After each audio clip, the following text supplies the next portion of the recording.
Hello, this is Denise Springer, Douglas County Instructional Technology Specialist, and today we are going to look at Google Meet. I'm going to first start by showing you around the face of the platform.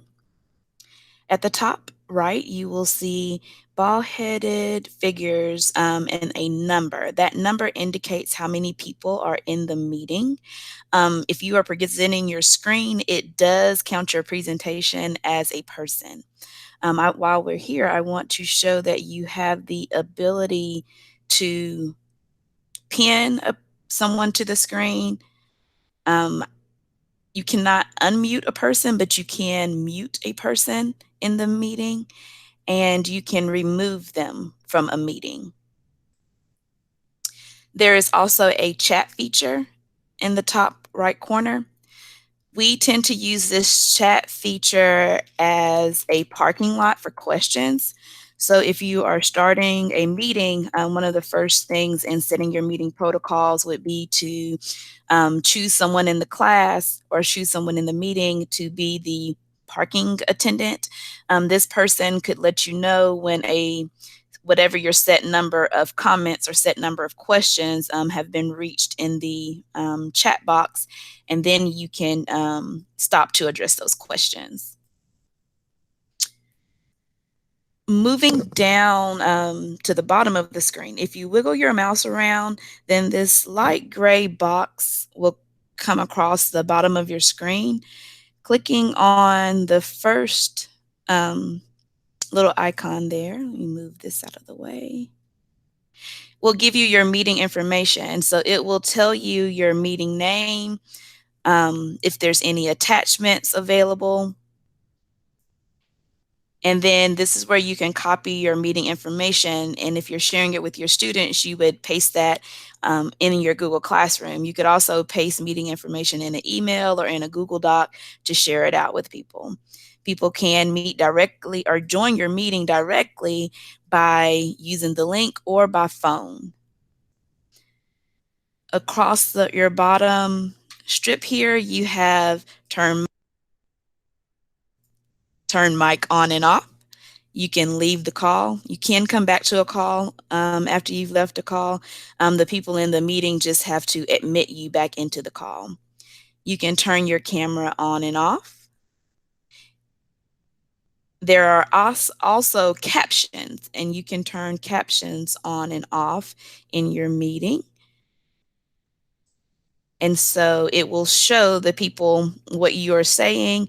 So this is good if someone speaks really fast, or if you have someone that is hearing impaired in the meeting. That feature helps a lot. Clicking turn on and off captions only turns it on or off for you. It doesn't do that for your participants. Sharing screen.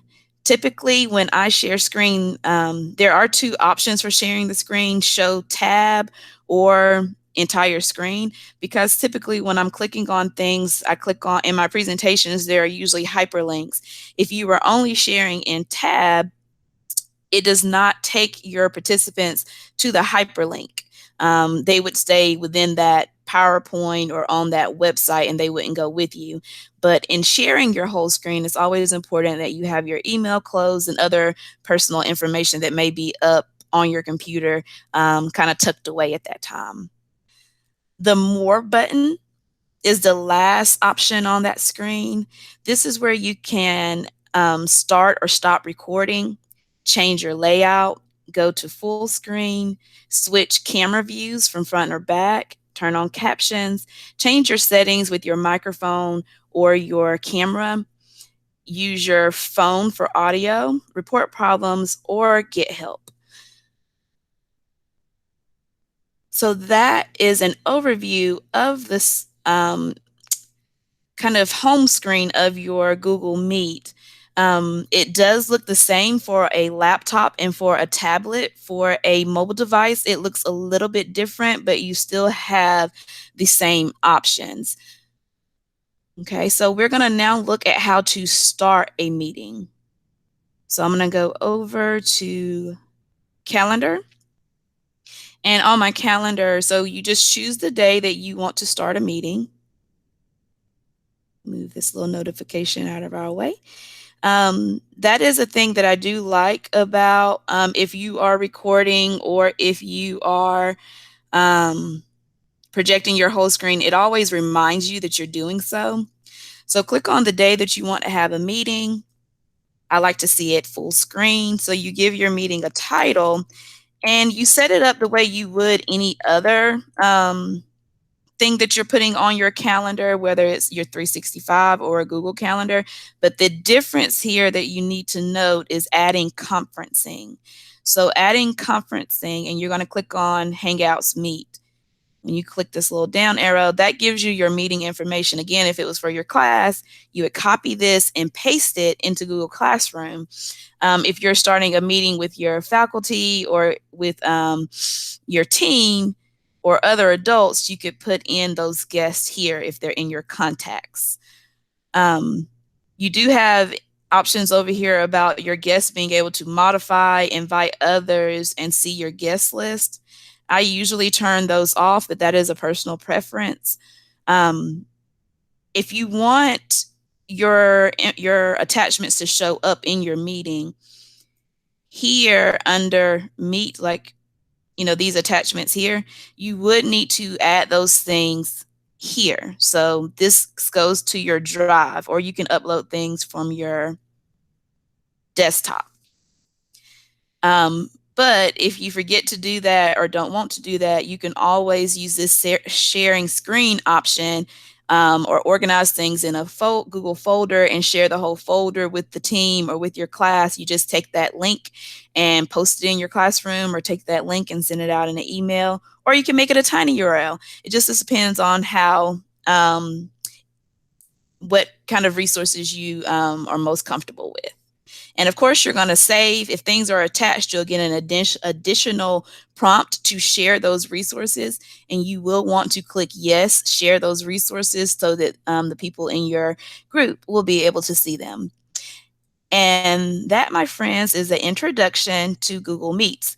I do want to talk about a few of those kind of etiquette type things, or giving a couple of success tips. If you start a Google Meet, you would want to be the last person to leave the Google Meet. So if you had it going with your class, you wouldn't also just log off when the meeting ends. Just as if you were hosting a party, you would be the last person to leave. So I usually end sessions by saying, if you have questions, I'll hang around to answer those questions. But if you don't, you can go ahead and leave the session. Because if you just leave out, you would leave those people just in the group by themselves, and you wouldn't really want to do that with your classroom. Also, like we said, using that parking lot, that chat box as a parking lot.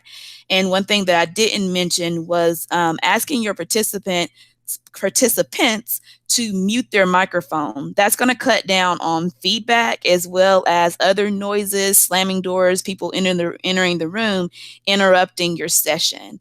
So I hope that you have found this introduction helpful, and that these tips help you to run successful meetings. Thank you, and I hope you have a great day.